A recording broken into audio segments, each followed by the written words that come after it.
In this video, I'm going to show you some interesting traditional British food that I had when visiting London. How you doing, guys? We are still in London, and today I want to show you some peculiar British food that you might never have heard of. Let me start with some jelly eel and stewed eel. Such a traditional old British recipe. So this is the story. This is why they come out with this recipe. This is what I know. Maybe it's not real, but there were too many eels years ago in the canals of London, and that's why they started to make a recipe out of it. There was an infestation of eels. That's how they come out with stewed eels and jelly eels. Let's try it.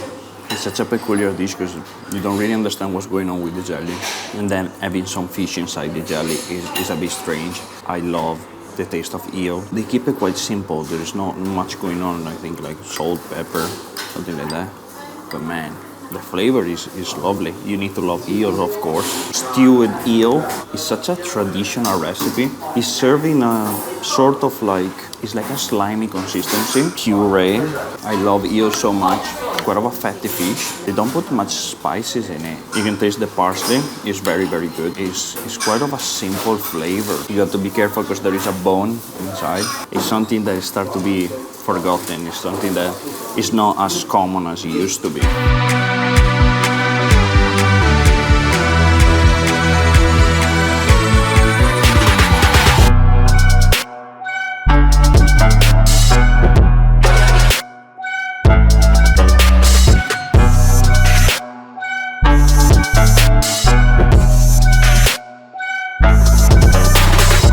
Next food that I want to show you is called Welsh Rarebit or Welsh Rabbit. Apparently coming from Wales might sound simple, but it is extraordinarily delicious. Toasted bread with on top of it a cheese sauce made out of beer, mustard, and Worcestershire sauce. What? Worcester sauce. You know what I'm talking about. I'm not gonna lie, guys, I already had this dish before. Welsh Rabbit is a piece of bread with cheese on it. It's full of Worcester sauce. And if you never know where to put Worcester sauce, you're like, oh, you're putting too much. No, I'm not.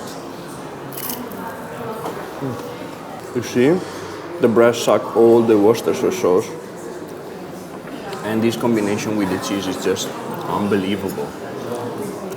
You guys might be more familiar with Scotch Egg. I had two versions in here, the traditional one and one with the black pudding, something that I'm going to show you next. So this is a Scotch egg, a soft-boiled egg surrounded by sausage, coated with bread, eggs and flour, and deep fried. So we got the egg in the middle, then you got the sausage, and then the coating. I want to show you now a Scotch egg with black pudding. There are some pieces of black sausage inside. A little bit more of a pungent flavor. It's a bit more porky. Not gonna lie, I had a cold version. It was good, but when you have a freshly fried Scotch egg, that's another level.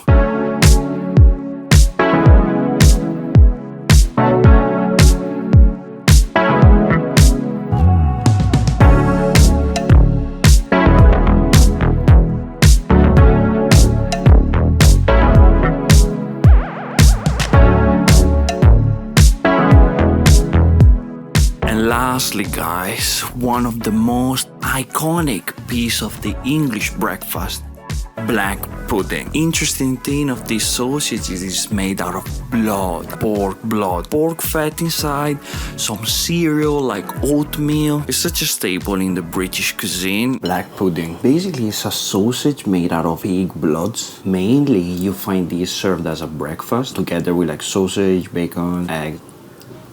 I had it before. I personally love it. This is really good. I'm going to try with a piece of bread and butter. It's one of those things that is having a peculiar flavor, so that you really have to eat it in order to really understand the flavor. I can't really describe it. It's not having a sausage consistency. It kind of dissolves straight away into your mouth. It's more like a spreadable sausage. The flavor is quite of a porky, strong flavor, but they put like so many spices inside that makes it so interesting. I love it. That's it, guys, from London. I had an incredible weekend. So many things to do. There is so much food to try.